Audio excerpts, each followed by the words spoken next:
रहमानिर्रहीम। अस्सलाम वालेकुम। This is Imran Shah, director Fatima educational system Kiranwala. आपका फ़ोन नंबर क्या है? क्या आपको याद है? अगर आपको याद है तो वो सारा डाटा यहाँ पे सेव है। ये ब्रेन का जो हिस्सा है इसको हम हिप्पोकैम्पस बोलते हैं। हिप्पोकैम्पस। आपका एड्रेस क्या है? आप कहाँ रहते हैं? अगर आपको याद है, वो जो डाटा आपको याद है, जो चीज़ भी आपको याद है, वो हिप्पोकैम्पस में सेव होती है। आप सादे लफ्ज़ों में ये कह सकते हैं, हमारे दिमाग का ये वाला हिस्सा जिसको हम हिप्पोकैम्पस बोलते हैं, ये हम जो भी चीज़ याद करते हैं वो डायरेक्टली यहाँ पे जाकर सेव हो जाती है। लेकिन क्या आपको बाइक चलाना आता है? क्या आपने बाइक चलाना सीखा है? अगर आपने सीखा है तो फिर आपके ये सारे दिमाग के हिस्से वर्किंग में हैं। यानी आप जो चीज़ सीखते हैं वो ना सिर्फ हिप्पोकैम्पस में बल्कि दिमाग पूरे के पूरे आपकी जो दिमाग के हिस्से हैं उनको कंट्रोल करते हैं। कौन कौन से हिस्से हैं? फ़र्ज़ करते हैं एक ये हिस्सा है जिसको हम फ्रंटल लोब बोलते हैं।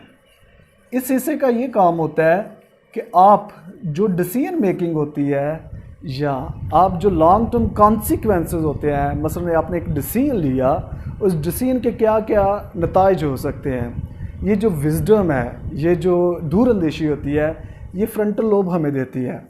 इसके अलावा हम जो कुछ भी सीखते हैं वो फ्रंटल लोब मेनली उसको डायरेक्ट करते हैं, यानी कि जो मेन कंट्रोल होता है वो फ्रंटल लोब के पास होता है। इसके बाद पैरिटल लोब आ जाती है। पैरिटल लोब का मेन काम ये होता है कि हम जो भी सेंसरी डाटा लेते हैं वो पैरिटल लोब में जाती है। मसलन मैंने फ़र्ज़ कर आंखें बंद की हैं, आंखें बंद करके तो मैं ऐसे हाथ लगा रहा हूँ और ये मेरा हाथ लग गया है। अब हाथ लगते ही जो मुझे मेरे ब्रेन ने बताया कि ये वाइट बोर्ड है, ये सेंसरी डाटा जो मेरी स्किन ने प्रोसेस किया और फिर मेरे ब्रेन को भेजा, तो वो सेंसरी डाटा पैरिटल लोब में गया है। पैरिटल लोब का काम ये होता है कि जो भी सेंसरी डाटा होता है, जैसे 5 हमारी सेंसेस हैं, सुनने की, चखने की, देखने की, जैसे 5 हैं, ये सेंसेस क्या करती हैं, सारा डाटा पहले यहाँ पे भेजती हैं। तो जब हम कोई चीज़ सीखते हैं तो ये पैरिटल लोब जो है ये भी एक काम करती है, एक्टिवेट होती है।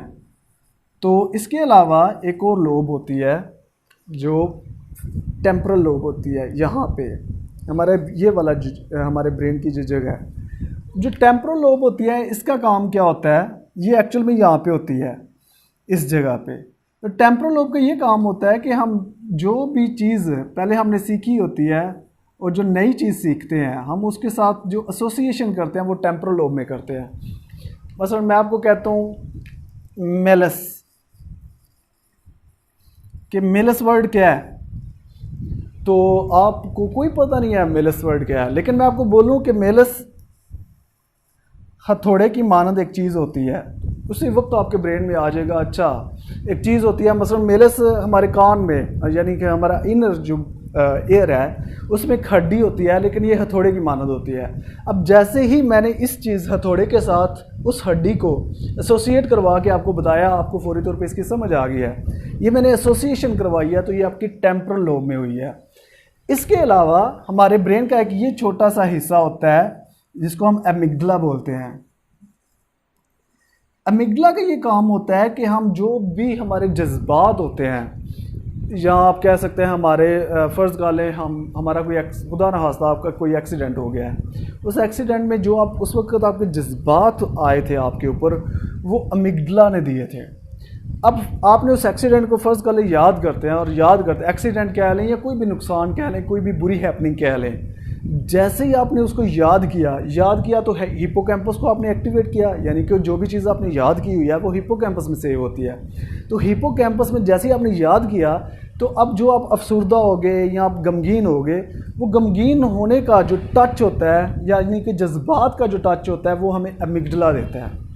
तो हम एक्चुअल में हमारी डिस्कशन शुरू हुई थी कि हम जब कोई चीज़ याद करते हैं तो सिर्फ़ और सिर्फ ब्रेन के इस हिस्से में वो सेव होती है जिसको हम हिप्पोकैम्पस बोलते हैं।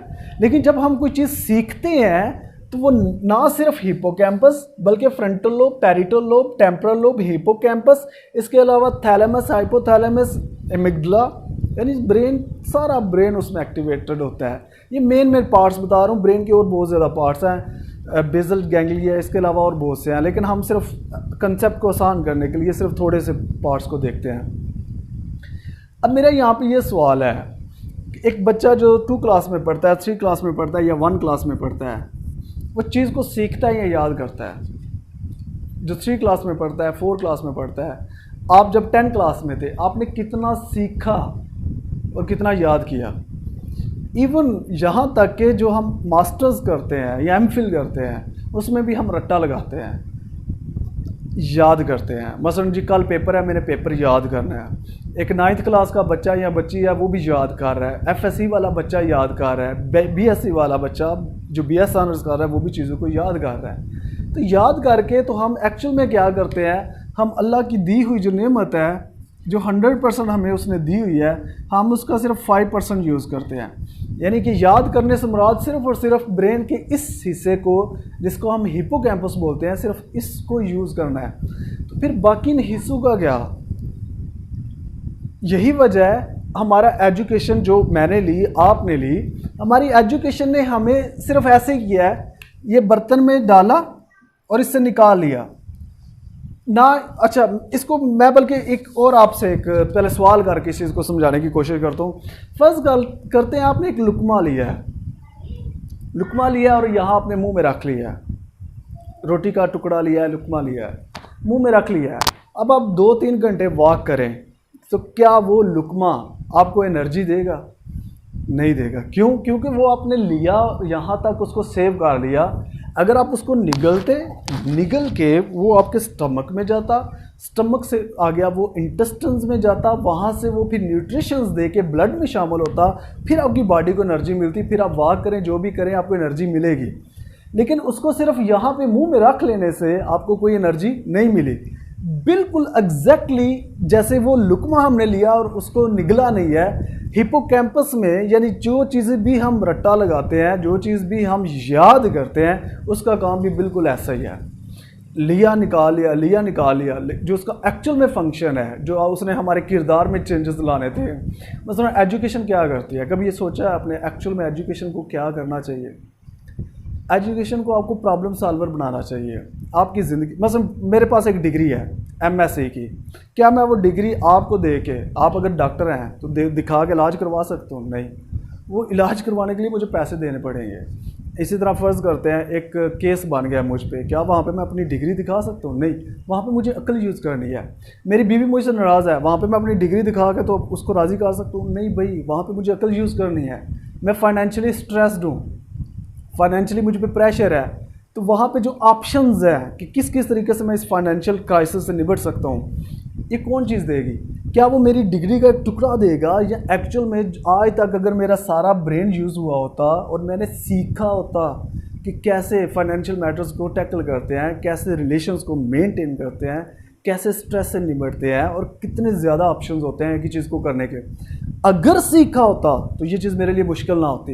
लेकिन चूंकि मैंने सिर्फ रट्टा लगाया, याद किया है, तो अब वो डिग्री के टुकड़े के अलावा मेरी कोई पहचान ही नहीं है। तो सेम यही चीज़ एग्जैक्टली होती है, हमारे साथ होती है या हमारे बच्चों के साथ होती है। हम सिर्फ और सिर्फ हिपोकैम्पस में डालते रहते हैं।